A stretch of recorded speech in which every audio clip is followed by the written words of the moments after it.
আসবাবপত্র সহ মাননীয় সংসদ সদস্য মন্ত্রীদের বসবার জন্য একটি রুম প্রস্তুত করে দেওয়ার জন্য আজকেই আমরা জিও ইস্যু করেছি।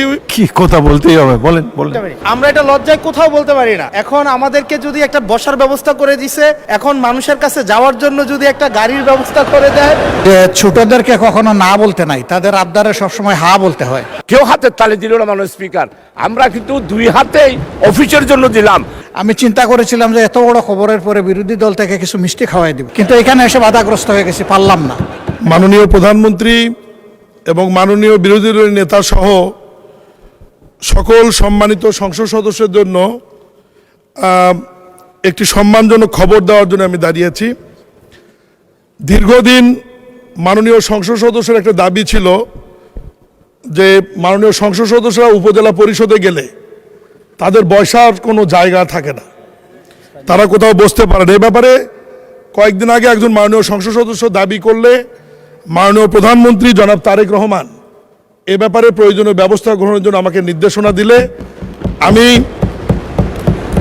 স্থানীয় সরকার পল্লী উন্নয়ন সমবায় মন্ত্রী শ্রদ্ধেয় মির্জা ফখরুল ইসলাম স্যারের পরামর্শক্রমে প্রত্যেক উপজেলা পরিষদের দোতলায় অ্যাটাচ বাথরুম সহ আসবাবপত্র সহ মাননীয় সংসদ সদস্য মন্ত্রীদের বসবার জন্য একটি রুম প্রস্তুত করে দেওয়ার জন্য আজকেই আমরা জিও ইস্যু করেছি, ইউনোদের নামে আদেশ দিয়েছি এবং অচিরেই নতুন ভবনে এবং পুরাতন ভবনে যেখানে যে অবস্থায় আছে সেখানেই এই কক্ষর নামটি হবে পরিদর্শন কক্ষ। কারণ মাননীয় সংসদ সদস্যের নামে রুম বরাদ্দর বিধান নাই, এই কারণে পরিদর্শন কক্ষ নামে এই কক্ষটি থাকবে। মাননীয় এমপিরা ওখানে বসে তাদের প্রয়োজনীয় কার্যক্রম এবং সাধারণ মানুষের সঙ্গে দেখা সাক্ষাৎ এবং সময় ব্যয় করতে পারবেন। এবং উল্লেখ্য, কোনো মাননীয় সংসদ সদস্য যদি দুটি উপজেলা থাকে, তিনটি উপজেলা থাকে, চারটি উপজেলা থাকে, সমস্ত উপজেলাতেই তারা অফিস থাকবে এবং বসতে পারবেন তারা। আবুল হাসান আব্দুল্লাহ, কি কথা বলতেই হবে, বলেন বলেন। আমি সবসময় হচ্ছে বিভিন্ন মানে বিরোধিতার জন্য দাঁড়াই। আজকে থ্যাংক ইউ জানাচ্ছি যে আজকে এই ধরনের একটা সিদ্ধান্ত নিয়েছেন। আমার এই অপোজিশন থেকে আপনাদের সবাইকে থ্যাংক ইউ জানাচ্ছি যে একটা বসার অন্তত জায়গা হয়েছে। আমরা লজ্জায় একটা কথা বলি না। এখন এই পার্লামেন্টের সেকেন্ড মোস্ট জুনিয়র হিসাবে একটা কথা বলছি মানে আপনাদেরকে, সেটা হচ্ছে যে আমাদের একটা ইউনো মহোদয়ের একটা গাড়ি থাকে, উপজেলা চেয়ারম্যানের একটা গাড়ি থাকে, আমরা ভাড়ায় গাড়ি চালাইতে হয়।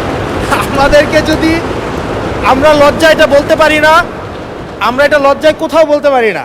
এখন আমাদেরকে যদি একটা বসার ব্যবস্থা করে দিছে, এখন মানুষের কাছে যাওয়ার জন্য যদি একটা গাড়ির ব্যবস্থা করে দেয়, তাইলে আমাদের জন্য একটু সুবিধা হয়, মানুষের কাছে একটু যাইতে পারি। মাননীয় স্বরাষ্ট্রমন্ত্রী কিছু বলতে চান? স্পিকার, মাননীয় স্পিকার, আপনাকে ধন্যবাদ। আজকে এমপিদের প্রাপ্তির পরে অপ্রাপ্তির খবরটা বলতে চাচ্ছিলাম না। আমাদের মাননীয় প্রধানমন্ত্রী যেদিন সংসদ নেতা নির্বাচিত হয়েছেন, আমাদের পার্লামেন্টারি পার্টির মিটিংয়ে প্রথমেই দুইটা অনুশাসন দিয়েছেন যে আমরা এমপিরা এই নতুন পার্লামেন্টে জনপ্রত্যাশা অনুযায়ী আলাদা কোনো সুযোগ সুবিধা নেব না। সেই হিসাবে তিনি অনুশাসন দিয়েছেন। একটা আইন আছে, এটা সংসদ বিষয়ক মন্ত্রণালয়ের অধীনে সংসদ সচিবালয় থেকেই লিড করবে। এই আইনে আমরা একটা সংশোধনী আনবো যে এই মহান জাতীয় সংসদের কোনো সদস্য আমরা ট্যাক্স ফ্রি গাড়ি নেব না। এইটা মাননীয় সদস্য বাদে বাকি সবাই তালে দিছে, কিন্তু আমাদের মাননীয় সদস্য ছাড়া দিছে। তবে সংসদ সদস্যগণ নয়, শুধু বাংলাদেশের এই সরকারের সমস্ত মন্ত্রী, সরকারি কর্মকর্তা যারা গাড়ি পায়, তেল পায়, সেটা আমরা ক্যাবিনেটে একটা ডিসিশন নিই। ইতিপূর্বে আপনারা নিশ্চয়ই নিউজ পেপারে দেখেছেন, এই ক্রাইসিসের সময় শতকরা 30% তেলের বরাদ্দ আমরা কমিয়ে দিয়েছি এবং কৃচ্ছ্রতা সাধনের উদ্দেশ্যে সরকারি কর্মকর্তাদের আপাতত লোন সুবিধা যেগুলো আছে সেটাও কাটিল করা হয়েছে ফর দি টাইম বিং।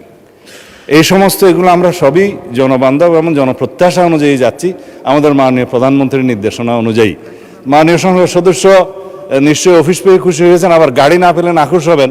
তো সেই জন্য কীভাবে কী করা যায় সংসদ সদস্যদের যানবাহনের ব্যবস্থা, সেটা আলাদাভাবে আলাপ আলোচনা করে সরকারি দল বিরোধী দল একটা বিহিত ব্যবস্থা করার জন্য আমি মাননীয় প্রধানমন্ত্রীকে অনুরোধ জানাচ্ছি।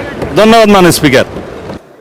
আমি আজকে ধন্যবাদ দিতে দাঁড়ালাম, কারণ বিরোধী দলেরই একজন সদস্য তিনি এই দাবিটা সামনে এনেছিলেন। ট্রেজারি বেঞ্চ থেকে এটাকে কগনিজেন্সে নিয়ে বাস্তবায়নের উদ্যোগ নেওয়ার জন্য আমি ধন্যবাদ জানাই। তবে একটা কথা আছে যে ছোটদেরকে কখনো না বলতে নাই, তাদের আবদারে সবসময় হা বলতে হয়। হাসনাত আব্দুল্লাহ বলে ফেলেছে, সাথে সাথে না না বললে আমি বেশি খুশি হইতাম। আমি চিন্তা করেছিলাম যে এত বড় খবরের পরে বিরোধী দল থেকে কিছু মিষ্টি খাওয়াই দিব, কিন্তু এখানে এসে বাধাগ্রস্ত হয়ে গেছি, পারলাম না, একটা ধাক্কা খাইলাম। মাননীয় স্পিকার, আপনাকে ধন্যবাদ। মানে speaker, I am sorry, Bangladesh Jamaat ইসলামীর আমিরে জামাত বর্তমান বিরোধী দলের নেতা, উনি আমাদের মাননীয় প্রধানমন্ত্রী বলেছেন ওনাদের সংসদীয় বৈঠকে ওনারা গাড়ি নেবেন না, ট্যাক্স ফ্রি। কিন্তু আমাদের পক্ষ থেকে আমরা আমাদের আমিরি জামাত বিরোধী দলের নেতা বহু আগেই আমাদের পক্ষ থেকে বলা হয়েছে যে আমরা ট্যাক্স ফ্রি গাড়ি নেব না। সাথে সাথে বলেছেন আমরা কোনো জায়গা, কোনো ব্লক এমপিদের নামে বরাদ্দকৃত কোনো জায়গাও আমরা নেব না মাননীয় স্পিকার। এই জন্য আমি এই কথাটা সংসদকে জানানোর জন্যই পয়েন্ট অফ অর্ডারে দাঁড়ালাম মাননীয় স্পিকার। আপনাকে ধন্যবাদ। কেউ হাতের তালি দিল না মাননীয় স্পিকার, আমরা কিন্তু দুই হাতেই অফিসের জন্য দিলাম।